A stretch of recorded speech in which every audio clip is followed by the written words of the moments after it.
Okay, if you're working with me as a biomechanics specialist, we're going to think of terms in functionality, right? So if the bottom of your foot is hurting, is it hurting when it's stretched, when it's flexed? Is it hurting more in extension or flexion, rotation, jumping, running? There are so many different items. I don't really care what it's called. What I'm looking for is why it's doing what it's doing and then how to fix that by making the movement more optimal.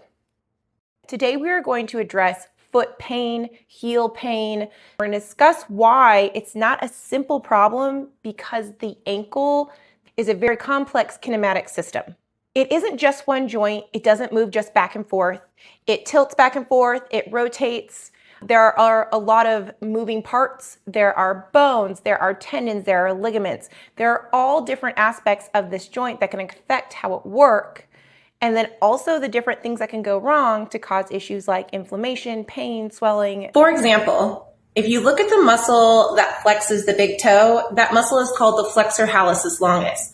Now you may think that that toe is being brought to the heel because of that muscle flexing, but what it actually does, it continues past the heel, and that malleolus, that bump on the inside of your ankle, that tendon runs underneath that bone and wraps around the ankle. And that is not where it stops. It continues on, wraps around, and then attaches to the fibula in your lower leg and attaches to the back and slightly the outside or lateral side of that. When a muscle contracts, it pulls the attachment points of the muscle together. So if we were to say the flexor hallucis longus muscle is tight, it's pulling its origin and insertion together. So its origin is the fibula, its insertion is your big toe. So if we push those together, what do we get? We get actual tibial rotation. If we're seeing that and we're seeing inflammation, everything going along the heel, what we may want to work on is the mobility and strength of rotation of that bottom part of your leg. Now, this could also be a reciprocal problem due to compensation along the chain.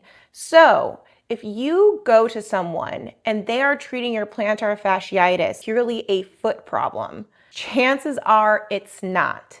Foot issues are generally going to be a complex problem that need to be solved more than likely elsewhere, and it needs to be all-encompassing for the complex system that the ankle is. All of this being said, are you guys interested in learning a little bit more about how you might address ankle issues or foot issues and what they may look like in terms of optimal function, mobility, positioning, performance? Let me know in the comments below.